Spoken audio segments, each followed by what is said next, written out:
अगर आप देखना चाहें तो और देख सकते हैं क्या चीज, वो तो आपको सबको पता है, नहीं कोई छिपी बात नहीं है। इसको कट डाउन कर देना, कट डाउन कर देना। मैं आप सबका धन्यवाद देता हूं। अचानक आपको बुलाना पड़ गया और ये जानकारी हमारे लोगों को भी नहीं थी कि इस तरह की बात होगी। हालांकि ये सूचना मिल रही थी कि लखनऊ से जो मुख्यमंत्री उनके सबसे बड़े अधिकारी हैं और प्रमुख सचिव का जगह जगह फोन जा रहा है कि जहां भारतीय जनता पार्टी हारे वहां पर काउंटिंग स्लो करिए। मुख्यमंत्री के प्रमुख सचिव डीएम्स को फोन कर रहे हैं कि जहां बीजेपी हारे वहां पर काउंटिंग स्लो होनी चाहिए। और यही नहीं, अगर हम पिछला चुनाव देखें तो जो भारतीय जनता पार्टी की हार हुई है 47 सीटें ऐसी हैं जो 5000 के अंदर कम वोट में हुई हैं।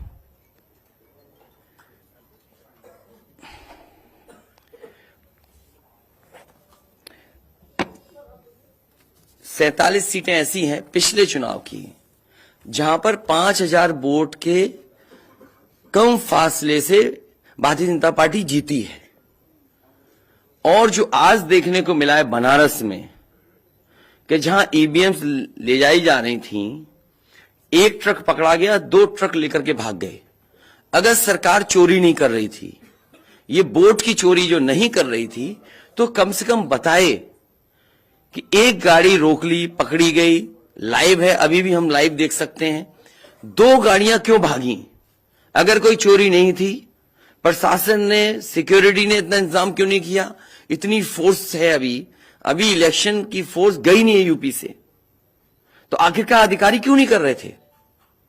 क्या वजह है कि बिना सिक्योरिटी, बिना इतने इंतजाम के ईवीएम्स जा रही हैं? और ईवीएम्स के बारे में ये मानना है कि किसी भी वेयर हाउस में रखी हो या किसी भी स्ट्रांग रूम में रखी हो, तो बिना प्रत्याशी के जानकारी के आप मूव नहीं कर सकते हैं। अगर आपको ईवीएम्स को मूव करना है तो कम से कम जो प्रत्याशी चुनाव लड़ रहे हैं उनकी जानकारी में होना चाहिए। और सोचिए, मुख्यमंत्री आवास से प्रमुख सचिव, मुख्यमंत्री जगह जगह फोन कर रहे हो और डीएम्स को बता रहे हो। ये घबरा गए उसी दिन जिस दिन अखबारों में कुछ जगह आया कि कहीं पार्क की सफाई हो रही है, कहीं घर की सफाई हो रही है। और आप में से वो लोग हैं जो जमीन पर घूमे, जो जमीन पर चुनाव चल रहा है, वो भारतीय जनता पार्टी के खिलाफ था, जनता के अंदर नाराजगी थी। ये जो कल एग्जिट पोल आए हैं, मैं एग्जिट पोल पर बोलना नहीं चाहता था, लेकिन जो एग्जिट पोल आए हैं वो कहीं ना कहीं परसेप्शन ये क्रिएट करना चाहते हैं कि हां भारतीय जनता पार्टी जीत रही है, जिससे वो चोरी भी करें अगर, वो भी ना पता लगे कि हां चोरी हुई है। इसीलिए अगर हमने वोट दिया है, तो मैं अपने नौजवानों से, किसानों से और आम लोगों को कहूंगा कि उतनी हमारी जिम्मेदारी बनती है कि वोट को हम बचाएं। अगर वोट नहीं गिना जाएगा तो लोकतंत्र कहां जाएगा? और ये लोकतंत्र की आखिरी लड़ाई है। मैंने कई बार कहा कि उत्तर प्रदेश का चुनाव लोकतंत्र की आखिरी लड़ाई है। इसके बाद तो जनता को क्रांति करनी पड़ेगी, तभी बदलाव आएगा। इसलिए मैं अपने पार्टी के लोगों से और जो सच्चे ईमानदार, सच्चे सिपाही हों, सच्चे अधिकारी हों, सच्चे पत्रकार हों, कम से कम आगे आएं और लोकतंत्र को बचाने के लिए खड़ा हों। और मैं अपनी पार्टी के लोगों से कहूंगा कि जब तक काउंटिंग ना हो जाए तब तक कम से कम ये नजर रखें और लगातार निगरानी रखें कि कैसे वोट बचाया जा सकता है, कैसे जहां पर मशीनें रखी हैं कोई किसी का आना जाना ना हो। ये लोकतंत्र के लिए बहुत ही खतरे का समय है। जो दल हार गया, अब उसके बस में यही है जो अब करने जा रहे हैं। ये जितने कुछ एग्जिट पोल हुए हैं वो इसीलिए हुए हैं कि अगर वो चोरी भी करें तो शायद नजर ना आए। अब ईवीएम्स पकड़ी गई हैं, बहाना कोई ना कोई अधिकारी बताएंगे कि हम ईवीएम्स इसलिए ले जा रहे थे। आखिरकार फोर्स के साथ क्यों नहीं ईवीएम जा रही थी? ये तो ईवीएम की एक बनारस की जो अभी भी लाइव चल रहा है वो घटना है।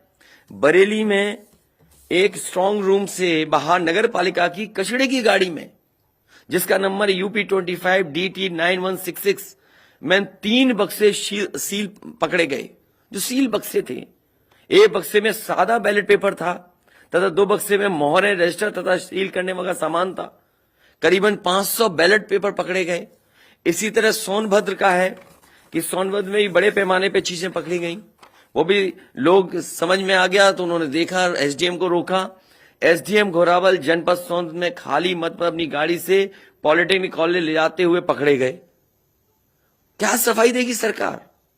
इसीलिए मैंने कहा प्रमुख सचिव मुख्यमंत्री आप जानकारी कर लें। अगर आपके डीएम्स कोई जानकार हैं, उन्होंने खुद बताया है कि वहां से लखनऊ से फोन आ रहे हैं कि जहां पर भारतीय जनता पार्टी हार रही हो वहां पर काउंटिंग स्लो हो और रात तक काउंटिंग लेकर के जाइए।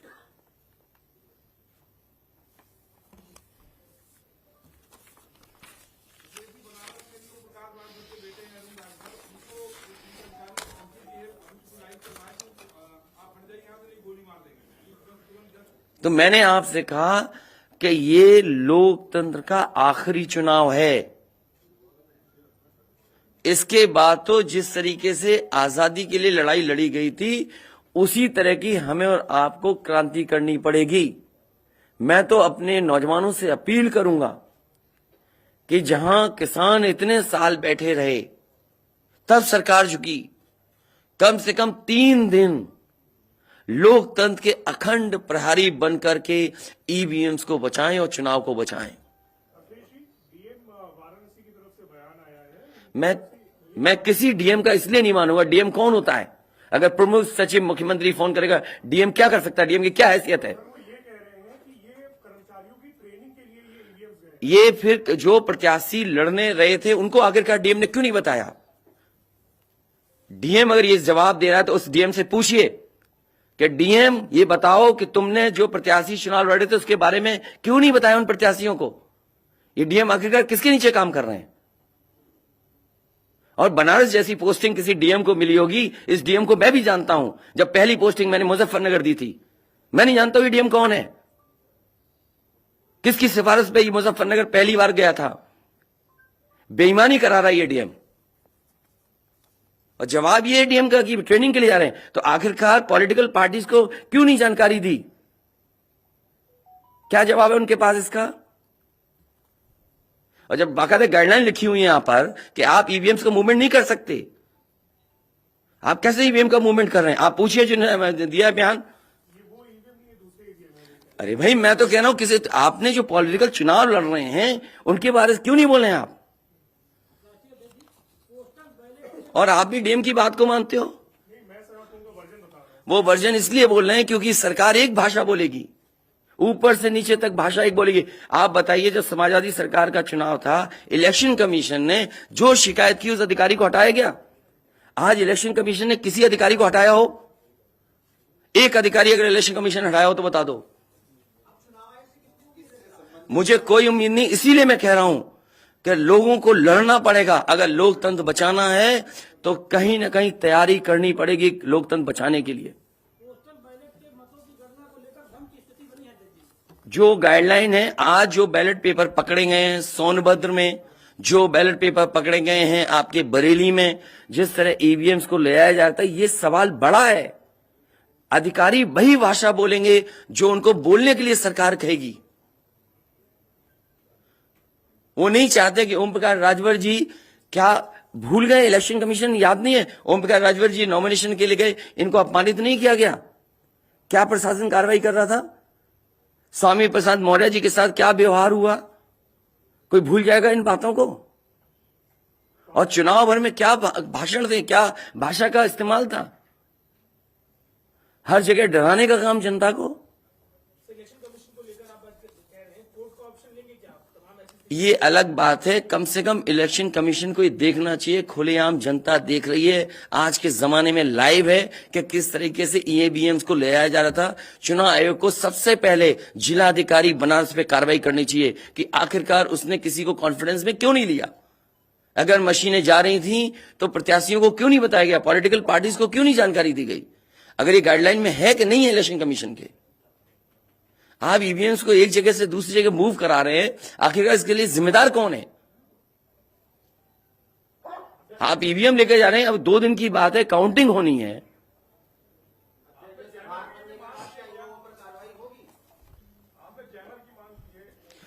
जैमर इसलिए कि कई लोग आशंका इस बात की व्यक्त कर रहे हैं कि हो सकता है कि टेक्नोलॉजी ऐसी हो जहां पर मैनिपुलेशन किया जा सके, इसलिए कहीं ना कहीं देखा जाना चाहिए इस बिंदु को भी। भारतीय जनता पार्टी के नेता लगातार कह रहे हैं कि ओम प्रकाश राजभर हो, स्वामी प्रसाद मौर्य हो, संजय चौहान हो, या यूं कहें कि आपके साथ जो लोग आपके चुनाव में आपके साथ आए, आपके साथ चुनाव लड़े, उनको चुनाव नहीं जीतने देंगे, उनको चुनाव किसी भी कीमत पर हम हराएंगे। तो यही तो तरीका, जो लड़ रहे हैं उनके बेटे ही तो लड़ रहे हैं चुनाव, जहां की ईवीएम्स पकड़ी गई हैं। और भविष्यवाणी एग्जिट पोल में कैसे आ सकती है। पॉलिटिकल लीडर्स जो बातें कहें, सत्ता के लोग बैठे हुए, वो एग्जिट पोल में कैसे दिखाई दे रहा है। प्रशासन और सरकार की जो चोरी है, इसमें एग्जिट पोल के टेलीविजन चैनल शामिल है। आपको ये देखना चाहिए जो एग्जिट पोल कर रहे हैं, क्या मुनाफे के लिए कर रहे थे। जो कंपनियां बड़ी बड़ी सर्वे का पैसा कौन दे रहा है उनको, और जो डेटा दिया है चैनलों को, फ्री दिया गया है कि उपहार में दिया गया है, वो अलग बिंदु है। कोई इतनी बड़ी एक्सरसाइज कर रहा है, उसका फाइनेंशियल बर्डन कौन उठा रहा है।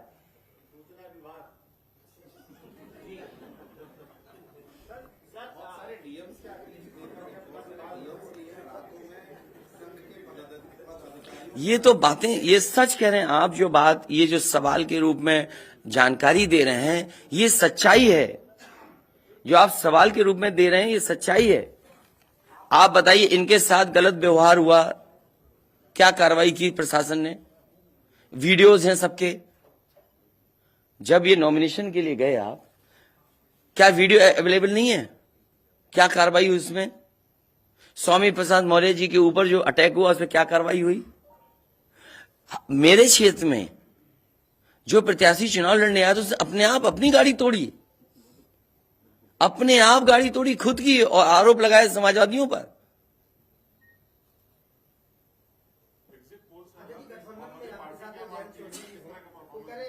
क्या करेंगे जब वोट को पोलेंगे? आगे वो कह रहे हैं शांतिपूर्ण मतगणना के लिए उन्होंने अपील की है। नहीं, शांतिपूर्ण मतगणना के लिए तो हम भी अपील कर रहे हैं, लेकिन सावधान रहें। अगर वोट दिया है तो वोट को बचाए भी तो सही। अगर ईवीएम्स खुली सड़क पे इस तरह जाएंगी, आप क्या उम्मीद करोगे। आपके बैलेट पेपर पकड़े जा रहे हैं। आपके लखनऊ में ही एक गाड़ी पकड़ी गई थी, उसके अंदर क्या क्या था। वो कहते वो तो हर गाड़ी में टूल बॉक्स होता है। तो टूल बॉक्स में इतना बड़ा हथौड़ा थोड़ी होता है कि आप ताला तोड़ दो। वोट बचाने के लिए कहीं ना कहीं हमें एक अखंड प्रहरी की तरह काम करना पड़ेगा। और अगर हमारे किसान इतने दिनों बैठ सकते हैं, अब तो 3 दिन की बात है, 3 दिन तो बैठना ही पड़ेगा। नहीं तो ये प्रशासन के लोग बैठ करके चोरी करा देंगे, और मामूली चोरी है वोट की। ये लोकतंत्र के साथ है। लोगों को ये भूलना नहीं चाहिए आपके पड़ोसी देशों में क्या हो रहा है। इसलिए मैं ये भी गाइडलाइन पढ़ना चाहता हूं कि जो ईवीएम के मूवमेंट के लिए जो मुझे जानकारी मिली है, वो मैं आपसे पढ़ना चाहता हूं कि all polled EVMs and all reserve EVMs after the poll shall be under cover of arm police at all times. Reserve EVMs should also be returned at the same time when the polled EVMs are returned at the receipt center. Reserve EVMs shall not be kept in the strong room meant for polled EVMs. They shall be kept in another strong room meant for keeping reserve EVMs. It must be ensured that all reserve EVMs are also deposited in the strong room meant for reserve EVMs at the same time when the polled EVMs are deposited in the strong room meant for the polled EVMs. तो EVMs के लिए बिल्कुल clear कहा गया है कि कैसे क्या होना है। और भाई जांच भी कौन करेगा? अगर डीएम ही जांच करेगा तो क्या उम्मीद करोगे आप उसके लिए? सवाल है कि अब इसके आगे क्या आप अब क्या करेंगे? इसके आगे जो पॉलिटिकल पार्टी हम तय करेंगे क्या करना है। अगर हमें कोर्ट का भी सहारा लेना पड़ेगा, लेकिन उससे पहले हम अपने पार्टी के कार्यकर्ता नेताओं और जो हमारे सच्चे पत्रकार, सच्चे पुलिस फोर्स में लोग हैं या वो लोग हैं, उनसे भी मेरी अपील होगी कि कम से कम लोकतंत्र को बचाने के लिए आगे आए। कोर्ट से पहले मैं आप लोगों के माध्यम से अपील करना चाहता हूं, ऐसे तमाम लोग जो लोकतंत्र को बचाना चाहते हैं वो कम से कम आगे आए।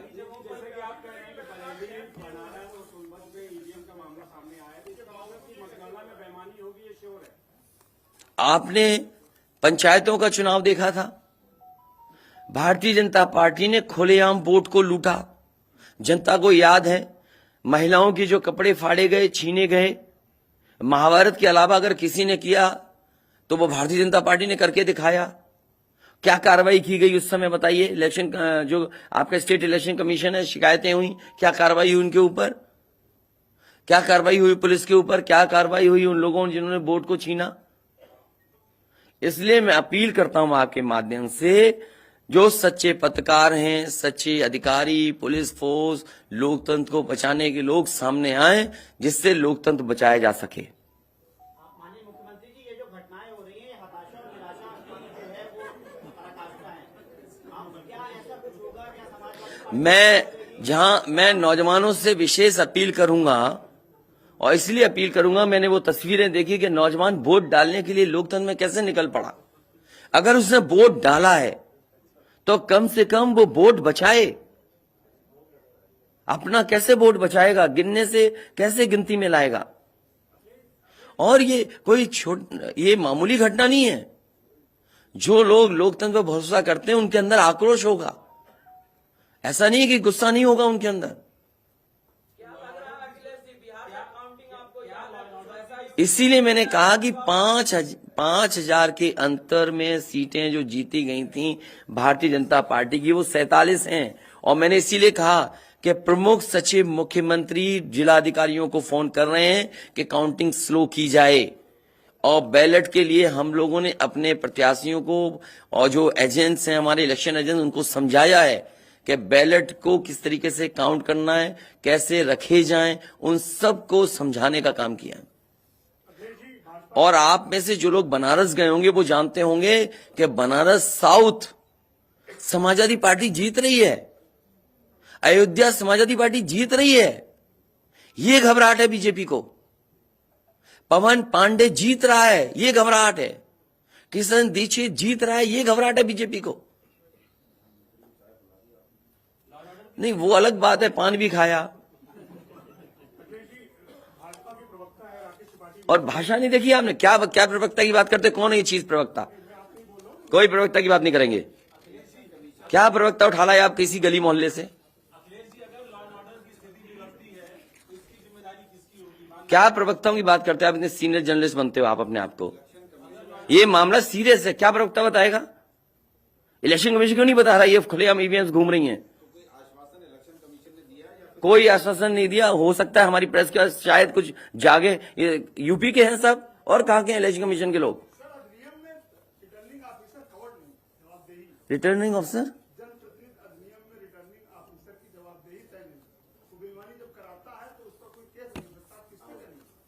अब ये तो हमें भी जानना पड़ेगा कि क्या करें। इसीलिए मैंने कहा कि हम तैयारी से रहिए। ऐसे तो किसी पे कार्रवाई नहीं कर सकते। हाँ, जिम्मेदारी तो अच्छा इलेक्शन कमीशन की जिम्मेदारी है कि निष्पक्ष चुनाव। इतना बड़ा कमीशन हम क्यों कह रहे हैं कि इलेक्शन कमीशन की जिम्मेदारी है? क्यों उसको इंडिपेंडेंट बनाई गई ये बॉडी? ये सब जो आपके माध्यम से हो रहा है वो सब लाइव है। जो ये चीजें हो रही है सब लाइव है, सब शिकायतें की जाएंगी, सब देंगे। अभी तो अभी कहो तो अभी लाइव दिखा दें। जब आपको बुलाया है, मैंने तकलीफ दी आपको, इसके बाद हम लोग अपना लिखेंगे।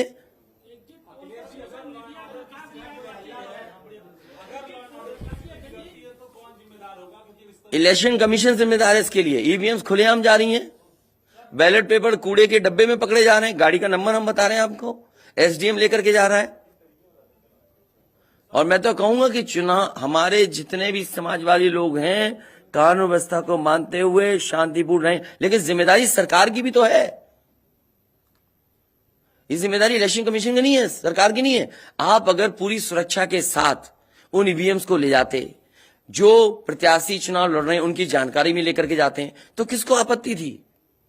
ये तो पकड़ी गई हैं। अगर चोरी पकड़ी गई है तो चोरी पकड़ी को पे आप कानून व्यवस्था की बात करोगे? आप तो नहीं सुनी जाएगी। तो समाजवादी पार्टी हर रास्ते को अपनाएगी जहां पर लोकतंत्र को बचाया जा सके। वो जरूरी है। जहां जहां चुनाव हुए हैं, बंगाल में, तमिलनाडु में या किसी भी प्रदेश में, प्रत्याशी और उनके लोगों ने जगह जगह बैठ करके दिन रात पहरा दिया है। अखिलेश जी, निष्पक्ष तरीके से अगर चुनाव होता है तो समाजवादी पार्टी कितनी सीटें आने की उम्मीद है? मैं अभी भी कह रहा हूं, टारगेट हमारा फिक्स था, हमारा गठबंधन 300 के करीब पहुंच जाएगा।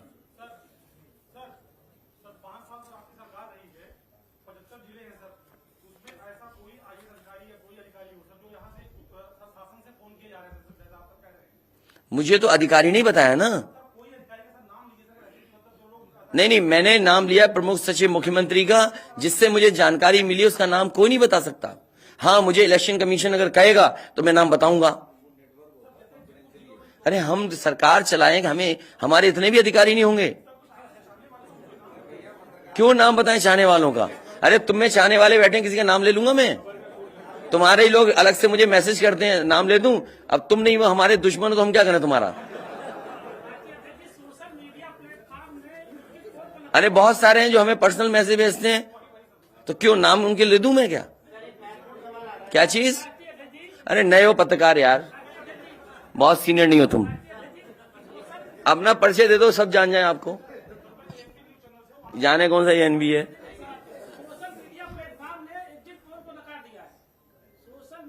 इसीलिए मैं कह रहा हूं आपसे कि एग्जिट पोल है कि जो चोरी करी जाए उसको ढका जा सके।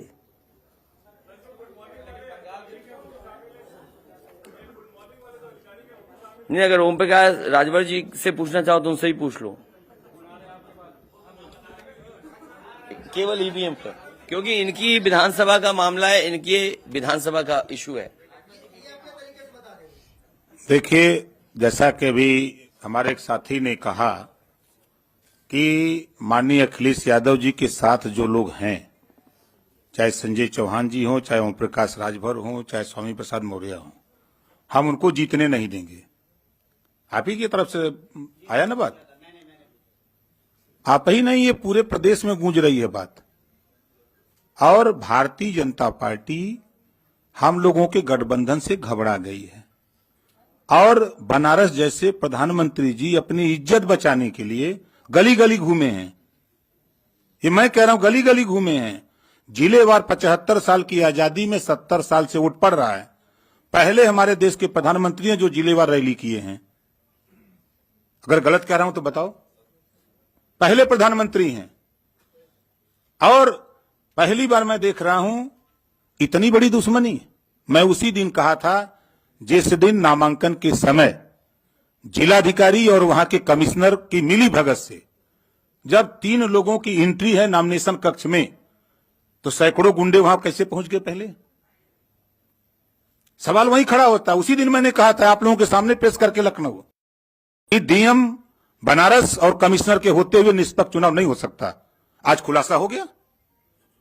जब चुनाव आयोग की गाइडलाइंस है कि चाहे खाली ईवीएम हो चाहे कोई ईवीएम, अगर वहां स्ट्रांग रूम से निकालना है तो वो वहां चुनाव लड़ने वाले उम्मीदवारों को सूचना दे, तब उसके बाद वो वहां से ले जा सकता। और प्रशासन की निगरानी में। और 3-3 गाड़ियां भाग रही हैं। शायद हमारे लोग वहां नहीं होते। 2 गाड़ी तो चली गई, एक गाड़ी जबरी जब खड़ा हो गया किसी तरह जान बचा के तो रोका, तुरंत उसके चारों टायर का हवा निकलवा दिया हमने। निकालो नहीं तो ये भी ढकेल के लेके चले जाएंगे। वही देखिए, दिख रहा है ना इतनी ईवीएम मशीनें कैसे वहां आई। सवाल तो इस बात का है। तो देखिए, वहां के जिलाधिकारी और कमिश्नर जो वहां हैं, इन पे हमारा खुद भरोसा नहीं है। और जाको राखी साइया मार सके न कोई, बाल न बाका कर सके बैरी जग सारा हो। 10 मार्च को 10 बजे देख लीजिएगा।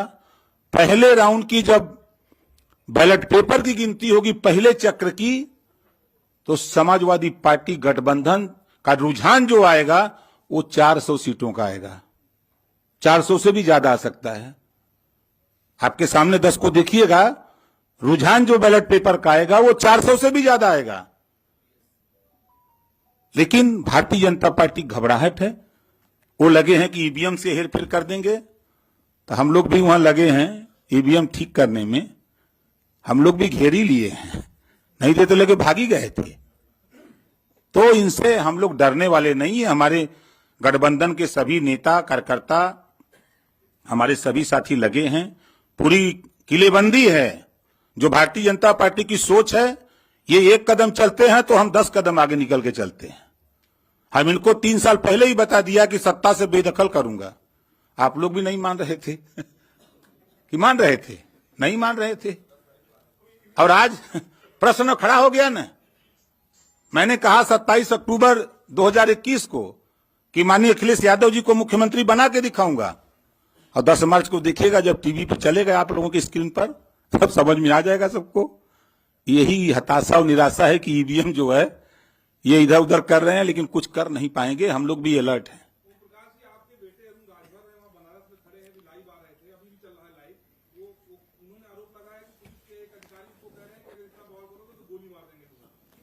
देखिए, धमकाइयां चमकाइयां न पाइयां तब भाग जाइयां। ठीक है, ये क्या गोली मारेंगे? वो अपने झंखे दरोगा या सीओ कोई भी अधिकारी जो ये कह रहा है वो अपने पहले झंखे। वो जिस दिन गोली मारेगा वो कहां रहेगा? धरती पर न रहेगा। ये ओम प्रकाश राजभर है।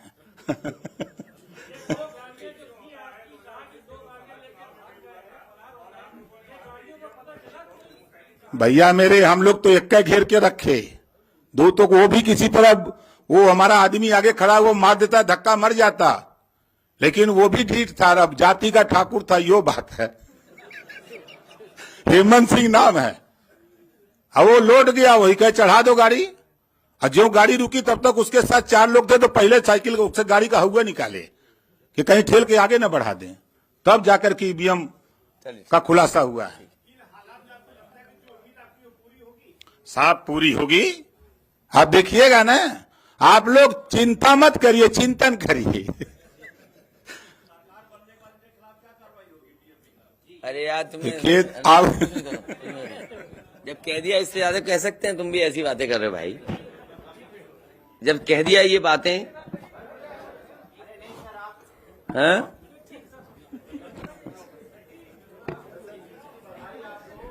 नहीं, अभी मत जीत की बधाई दो। अभी जीत की बधाई हम लेंगे और मिठाई भी बांटेंगे आपको। और देखिए, एग्जिट पोल आ गए, बीजेपी वाले मिठाई का ऑर्डर नहीं दे पाए। हैं? क्या बीजेपी का? नहीं, हम तो खिला ही रहे, कल से ही खिला रहे हम तो। हैं? हम तो कल से खिला रहे मिठाई। और ये लाइव फिर दिखा दो। अभी लाइव चल रहा है ना। बताइए, अगर अभी तक लाइव चल रहा है, पिछले कितना टाइम? आधा घंटा, 45 मिनट हो गया, उससे ज्यादा टाइम हो गया, अभी तक प्रशासन वहां पर अपनी मशीनें लेने नहीं आया। आप सोचिए आप। तो इसका मतलब यह है कि वो डरे हुए हैं कि चोरी कर रहे थे, पकड़ी गई।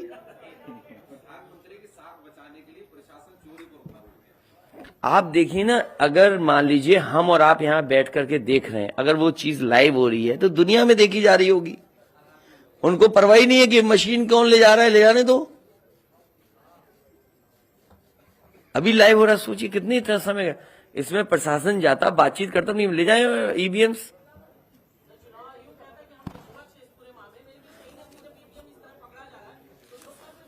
इसीलिए तो मैं कहता हूं, सच्चे पत्रकार भी हमारी मदद करें, सच्चे अधिकारी मदद करें, सच्चे जो लोग हैं, जो अगर आज नहीं तो कल अफसोस होगा। इसीलिए जो लोग लोकतंत्र बचाना चाहते हैं वो सब आगे आए।